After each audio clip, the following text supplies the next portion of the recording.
If you remember in the past, we used to have all those my computer, my document, recycle bin, and all those icons on the desktop when we were installing a new Windows.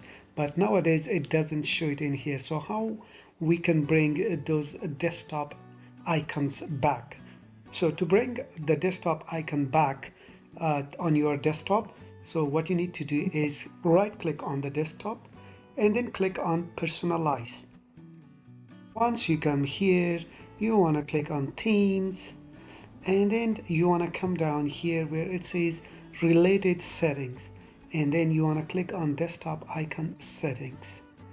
It will open up another window, and then from here you can choose which icons you want to show.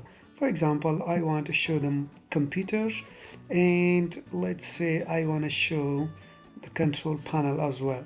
So I'll click on apply, then I'll click on OK, and then I close this windows, and then in here, as you can see, I have the this PC icon and I have the control panel icon back. I hope this video was helpful.